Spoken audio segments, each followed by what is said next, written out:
Many people and organizations are now sharing their thoughts on the verdict, including Breonna Taylor's mother, Tamika Palmer. She just posted on Facebook, quote, "To be clear, these charges were not for Breonna Taylor, but nevertheless, he should have been found guilty," from Tamika Palmer tonight. LMPD also issuing a statement to WHAS 11 News. The events of March 13, 2020 are still painful for many, and since then, LMPD has prioritized rebuilding trust with the communities that we serve.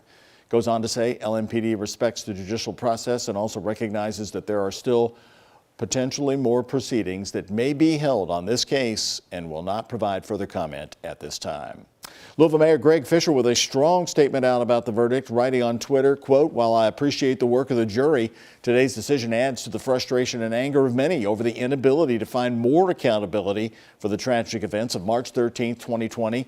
The mayor going on to say, while the conduct considered in this case was not specific to Breonna Taylor's death, the fact remains she should not have died that night. And I know that for many, justice has not been achieved. For Metro government, we remain focused on ensuring this never happens again." That is just part of the mayor's lengthy statement. We've posted his entire statement on WHAS11.com tonight. Like the mayor mentioned, Black Lives Matter Louisville told us early on before the trial that this trial meant nothing to them because it was not justice for Breonna Taylor. But this case has been watched nationally and locally with strong interest.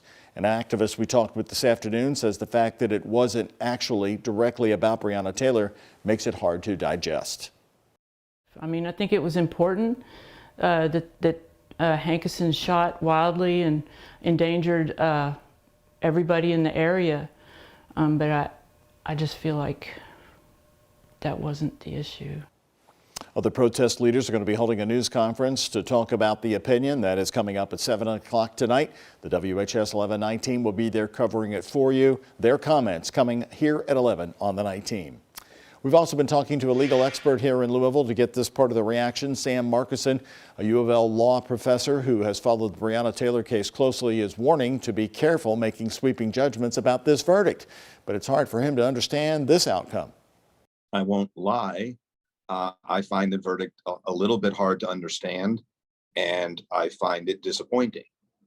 I think that there was powerful evidence presented that the actions that night by Officer Hankison were contrary to his training, that they were contrary to best practices, and that they recklessly endangered people there that night, including his own fellow officers.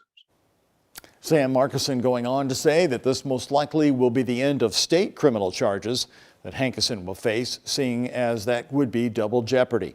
But again, a federal case is still pending. From the U.S. Justice Department,